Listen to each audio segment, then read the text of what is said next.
Last week I had a call with a coaching client, and what he told me were two little words that completely changed his life. It's funny, I said two little words, but I went like this. Two little words. Let go.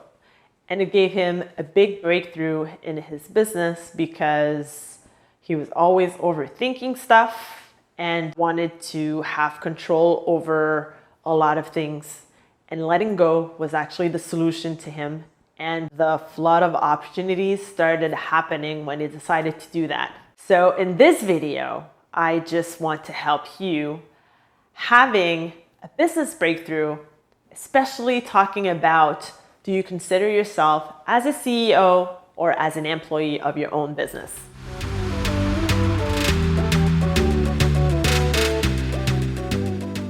My name is Fabienne Raphaël, and I'm here to help you monetize your knowledge so you can fire your boss. And today I'm asking you the question, how do you consider yourself in your business? Did you create your business for you to have another job, but call it a business? Or you are literally the CEO of your business, meaning that you overview all operations and you only focus on activities that are extremely important to bring in more revenue and more clients to your business. So picture yourself back when you started your business, or right now if you are eager to get started. I'm sure that you think that you can conquer the world and do everything, and that you can help everyone with everything that you know, right? And it's very tempting. So you might want to put energy into like a lot of things because you feel that you don't know a lot, especially about business. But what's important is that you have that expertise, and with everything that you gained from that expertise and that experience, well, right now you could actually already help someone get results because that's how great you are with your expertise. The thing is, and I've done that mistake when I started with my first business 10 years ago, it's the fact that you feel that you must be in control of everything. You feel that you must know a lot about everything that has to do with business. And you might be in a situation where you don't necessarily have the financial resources to hire all those aspects of your business where you are a beginner or you don't know anything about, okay? So what I did when I started my business, and I feel that this was a big mistake, is that I focused on my weaknesses. So I figured, well, I don't know a lot about this, so let me go and find some information on this and let me try to master this. Oh, I don't know about this. And I would do the same thing with many aspects of my business. But the thing is, I forgot the most important thing: focus on my strengths. So when you are the CEO of your business, instead of focusing on what your weaknesses are, you focus on your strength and you double down on them. And eventually, for the things that you're not as great at, well, you could delegate or hire other resources to help you out with it. I know that it's part of their journey to do everything, especially when you get started and you're limited on your resources, or thinking, well, maybe I want to invest in a coach first, and then I could invest into people to help me out in other aspects of my business. And that's totally fine. But what I strongly suggest is actually identify if you have time, or if you have resources, or if you have both. So if you have time, well, other than doubling down on your strengths, well, I would literally advise you to know exactly at least the minimum in each and every important aspect of business, which are sales, marketing, coaching, and then writing, okay? Why? Because you will have to express yourself on social media or in front of your clients. So communicating with them, writing techniques, marketing is important, and the selling process is extremely important. And also the coaching thing, like, look out for coaches, watch what they do, what type of coach really relates to what you want to do, and what you want to model, who you want to follow, how to choose the right coach for your business. All of that are important because eventually you'll make these decisions for your business. So get educated on these very important aspects of your business And then when you hire someone eventually, when you have these resources to hire people to help you or delegate your task or things that you're not great at, then you know what to expect.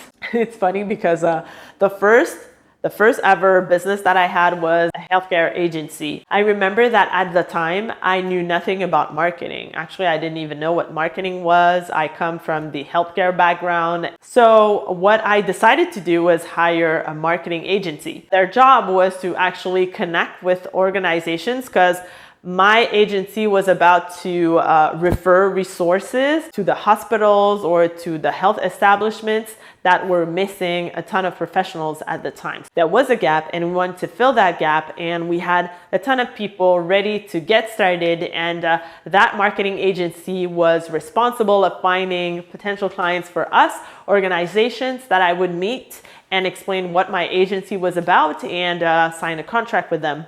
So I ended up like investing, it was $10,000. And at the time when you're starting your business, $10,000 might be a lot when you don't get any result, any return on investment. I would say it would have been a clever investment if at least I would have gotten a result, but I didn't. I was like just $10,000 more invoice on my business than having any clients with that type of agency. They would actually give me appointments with organizations that had no clue what I was doing and that didn't even need the professionals that I had in my agency. It was a total flop. But if I knew what marketing was, at least, like just a few pointers, well, I would not have hired that agency at first, because they did not have the kind of experience that I needed to have for them to help me out in my business at the time. Okay, so when you will have to hire these resources, you will know what to look for if you have the minimum education, at least in sales, marketing, writing, and especially like coaching, what to find, what to look for when you are looking for the right coach for you and for your business, okay? You'll have standards and you will want that person to really respect your standards. And I would say what's also mandatory is that that person relates to you with their values, okay? Values are extremely important. So some people don't care about the methods that they will use to get to their goals. If you do care about people's feelings, well, maybe you should not hire that type of person, right? Or if that person expresses them in a way that it is shocking to you, then maybe this person is not the right person to follow or to hire to help you out in your business. It needs to be, congruent, the people you're working with and then what you're trying to put out there in the world. Eventually, after a few weeks, after a few months, when you get clients, you get going with your coaching business and you're all excited because you're earning revenues and you just fired your boss and you're doing this full time, then there will come a time when you want to hire a team. And that's completely okay, right? Because you don't need to work on all the activities that are not money generating in your business, because you want to be considered as the CEO of your business, not as an employee of a business that you created out of just wanting to trade time for money. In my situation, for example, I have people helping me with video, like my videographer is filming right now, Richard. I have people helping me with the tech, with the graphic design, with automation, with my advertising. So that's amazing, because it gives me more time to read, to really see my business from up there instead of having my eyes always in it. And it's really doing a great difference. So you will also get there, but it's a matter of you doing all the steps that are required to understand all these aspects of your business. Because I don't say that I never hired people that didn't fit in my business. It did happen. And this happens out of you not knowing what you stand for, what type of people you want to work with, and what are your weaknesses and what are your strengths. Okay, so I want to hear from you. I want you to type in the comments below what has been your experience, or how do you see it? You wanting to start your coaching business? Do you see yourself already as a CEO, or you see yourself as wanting to create another job, being an employee of your own business? Let me know, and I will see you in the next video.